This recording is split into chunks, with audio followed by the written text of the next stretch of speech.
Sophronius comes out of the gates weeks later to meet the Caliph because he sees the Caliph's army arrive.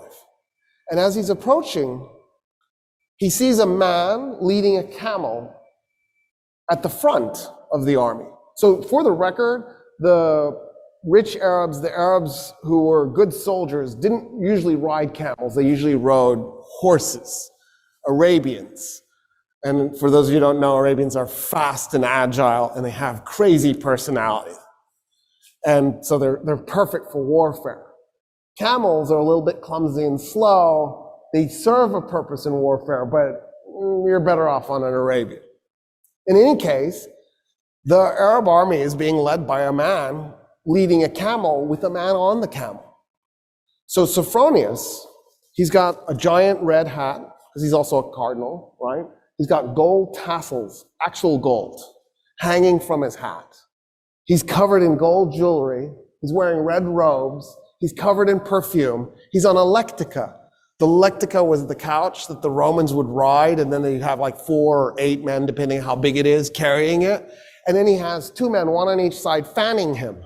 Of course, right? That's what Jesus would want from his bishops. It's exactly right. And he's coming out on this lectica being fanned. And he comes up to the guy on the camel, and he says, where's the Caliph? And the guy on the camel does like this. He nods with his head at the guy leading the camel. So Sophronius turns to the guy leading the camel and goes, where's the Caliph?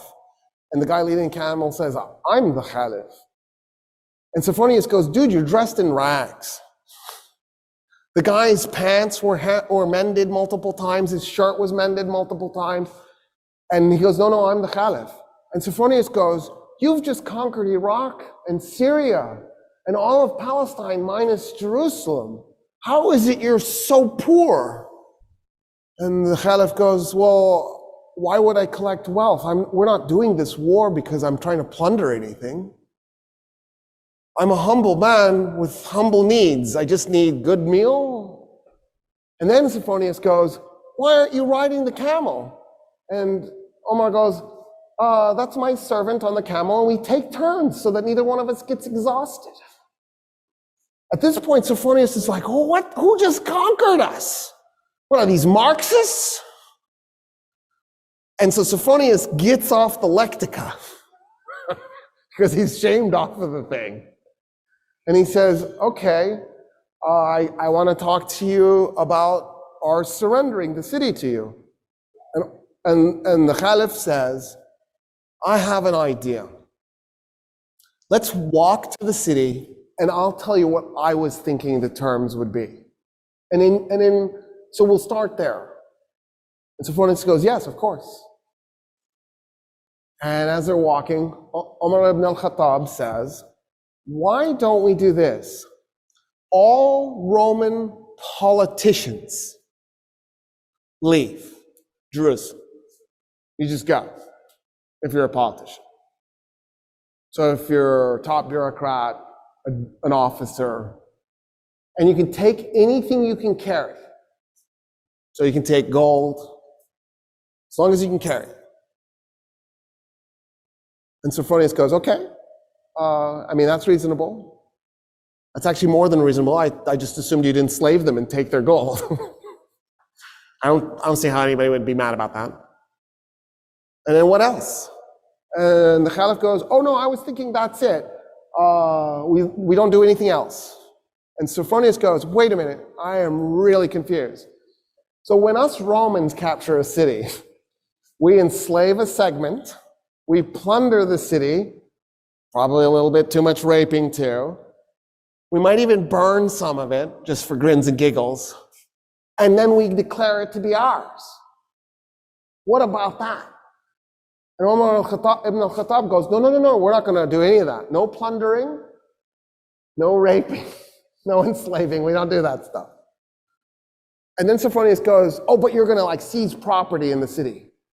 And the Caliph goes, no, we're not going to take anybody's property. We're going to leave the city exactly like it is. The only thing I want to do is eject the Roman politicians with whatever they can carry. And Sophronius goes, there's nothing to negotiate. Yeah, we surrender the city this instant. I don't understand, actually. They walk into the city. Khalid is one of the men following. Amr ibn al-As, all these guys, they're on foot. If they've got their horses with them, they're leading their horses by the reins, right? Because the leadership is on foot. There's no way they're going to ride in. They're walking. And this is a holy city to them, because Jesus is holy to them, because the Jews were holy to them. And so they see this as a holy city. Sophronius goes, tell me about your religion, as they're walking through the streets. And so Umar ibn al-Khattab starts telling him about Islam. Sophronius goes, it just sounds like a variation of Christianity. I feel like our religions are shockingly similar. And Umar ibn al-Khattab goes, yeah, because they are. I mean, we thought we were doing Judaism 3.0. It never occurred to us that we were going to be received as being so different. And he goes, okay, since you've given us such amazing surrender terms, my alarm is going off, and I can't turn it off, and it's so embarrassing. It's telling me to put my kids to bed. I should have remembered to turn it off, but it didn't occur to me. He says, you've given us such amazing surrender terms, and because I feel such kinship with your religion, will you do me an honor? Will you come to my church and pray in your Muslim way next to me as I pray in my Christian way? And Umar ibn al-Khattab goes, never. And Sophronius goes, why? He goes, I'm the Caliph.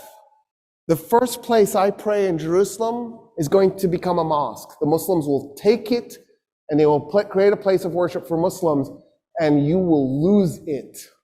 And I don't want you to lose your church. And Sophronius goes, okay. What if we find an empty piece of Jerusalem and we just pray there? And Umar ibn al-Khattab goes, yes, I accept. An empty piece, something that nobody owns. So they go and they find an empty lot and they pray. The Archbishop in his Christian way, the Caliph in his Muslim way, side by side. It is a mosque today, that spot, commemorating the first place that the first Muslim Caliph prayed in Jerusalem. He nailed it. He knew what was coming. And he saved the Church of the Holy Sepulchre for Christians, because that's the church Sophronius wanted him to pray in.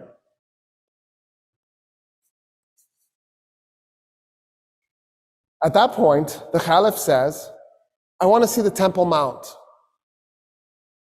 And Sophronius goes, why? And the Caliph goes, because it's holy. It's holy to everybody. It's holy to Christians, it's holy to Jews, it's holy to Muslims. And Sophronius goes, nah, we haven't been treating it as holy to anybody. And Umar ibn al-Khattab goes, what do you mean? And so Sophronius says, so after we tore down the second temple of Solomon, when we conquered Palestine, we turned the Temple Mount into a garbage dump to punish the Jews. And the Caliph goes, what do you mean? And Sophronius goes, yeah, there's like 500 years of refuse on that thing. It's just a garbage dump. And he goes, show me. They walk up to the Temple Mount, and the Caliph can't believe what he's looking at. He falls on his knees and he begins clearing the garbage by his hands. His army sees their leader on his knees clearing garbage, and they run up and they start clearing the garbage themselves. And they clear the garbage off the Temple Mount. The Caliph goes, okay, I want to meet some of the Jews living in Jerusalem.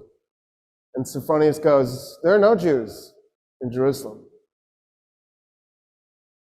And the Caliph goes, what do you mean there's no Jews in Jerusalem? The city is holy to the Jews. How could there be no Jews? And he says, well, us Christians, we pretty much murder them every chance we get. We really hate Jews. In fact, in the war we just did against the Persians, the Jews sided with the Persians. And so we murdered 20,000 Jews in Jerusalem and completely purged the city of its remaining Jewish population.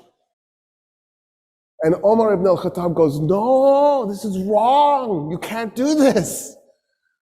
And so he turns to a convert to Islam, a Jewish convert to Islam, and he says, I need you to find me 80 Jewish families that were willing to volunteer to move to Jerusalem so we can reestablish a Jewish presence in this city.